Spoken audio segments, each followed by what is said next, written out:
Hello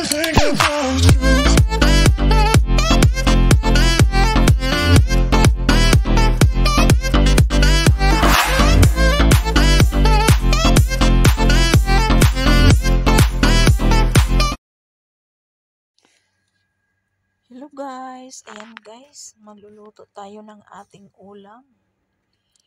Yan yung guys, yung gulay na zucchini,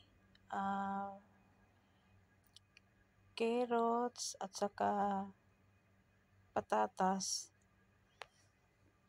Ayan guys, nilagyan natin siya guys ng bell pepper at saka yung bawang sibuyas.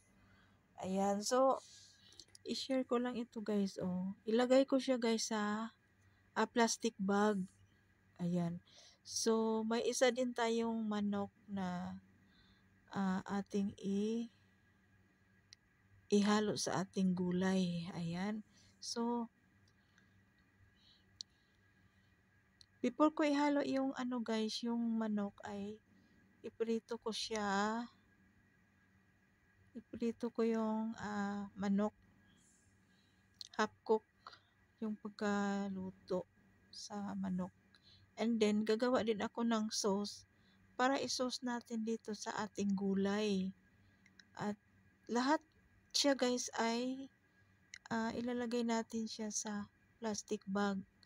Ayan, so andyan na yung isang manok at yung ating gulay, yung zucchini, patatas, carrots. Ayan, so lagyan lang natin siya ng bell pepper, bawang sibuyas. And then ayan,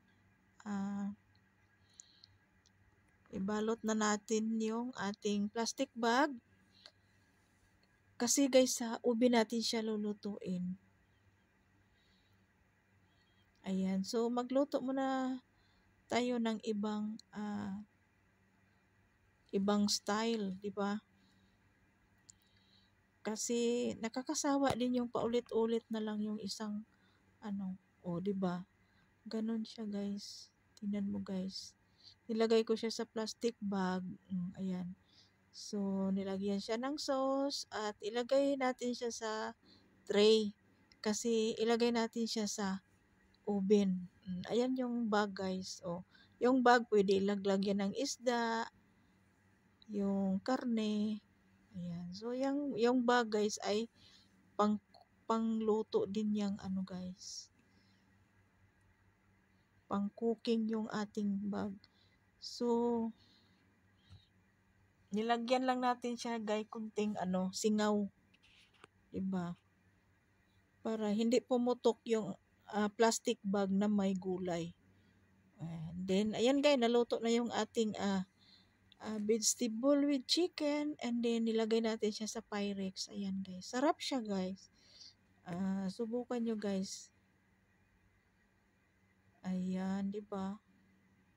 Wala siyang masyadong sabaw. Kasi ganun ang pagluto ng gulay na may chicken. So dito lang guys. Thank you for watching.